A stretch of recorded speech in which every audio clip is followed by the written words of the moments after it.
কীর্তন গান নর্তন কলা পথোজনী ভাজিতা সদ্ভক্তাবলি হংস চক্র মধুপ সেনী বিহারাস্পদম কর্ণানন্দি কলধ্বনির্বহতু মে জিহ্বামরু প্রাঙ্গণে শ্রীচৈতন্যদয়নিধে তবলসার লীলা সুধা সর্ধুনী। গুরু কাকে বলে দেখো।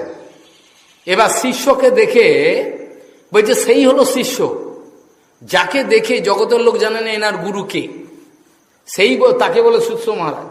শিষ্য তাকে বলে যাকে জগৎবাসী দেখার সঙ্গে তখন ইনি কার শিষ্য, ইনি শিষ্যটা কার, যার মধ্যে এত তেজ, তার গুরুটা কিরকম হয়, এরকম ধরনের জগৎবাসী কথা বলে ফেলে, তখন জানবে সেইটা হচ্ছে বাস্তব শিষ্য। বোঝা গেল কি বললাম?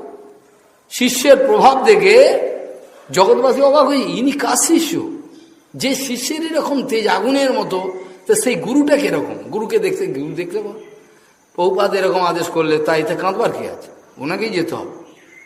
আদেশ কোনো পরিবর্তন করলেন না এবং যাযাবর গোস্বামী মহারাজকেই যেতে হলো, সঙ্গে দু একজন ব্রহ্মচারী গেল। সেই যাযাবর গোস্বামী মহারাজ যখন বন্দনা করে বসলেন, বসে বন্দনা শুরু করলেন, তার মধ্যে প্রভুপাদ শক্তি সঞ্চার করলেন।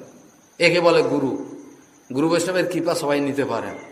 যাযাবর মহারাজ পড়াশোনা কম জানলে, তার পাত্রটা ভালো ছিল। বোঝা গেল কি পাত্রটা, তাই জন্য তো তাকে সন্ন্যাস দিয়েছেন। পাত্রটা খারাপ ছিল না, এই কথাটা মানেননি।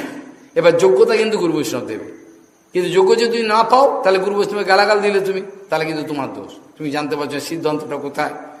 সেখানে কি হলো, শুধু বন্দনা করে বসেছেন, দেখছেন যেন গায়ের মধ্যে আগুন ফুটে উঠছে, তেজ একটা। প্রভুপাদ সেখানে কৃপা করছেন। সেখানে যে সিদ্ধান্ত বলেছেন, বলে ওখানে যত পণ্ডিত ব্যক্তি ছিল, যত ধর্মীয় প্রতিনিধি, তারা পাগল হয়ে গেছেন। বলে কি করে বললো, বিশাল সিদ্ধান্ত, খবরে কাগজে উঠে গেল কি এরকম সিদ্ধান্ত বলেছে।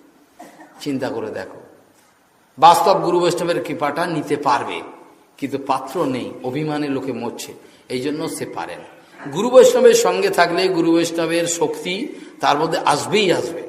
যদি দুটো রুটি পর্যন্ত দাও, তাহলে সেই রুটি দেওয়ার জন্য তোমারও শক্তি আসবে, কিন্তু নিতে যদি না পারো, কিছু করার নেই। শ্রী চৈতন্য প্রভু বন্দে বালয়পি যদনুগ্রহাৎ তরে নানামতগ্রাহ্যম ব্যাপ্তম সিদ্ধান্ত সাগরম।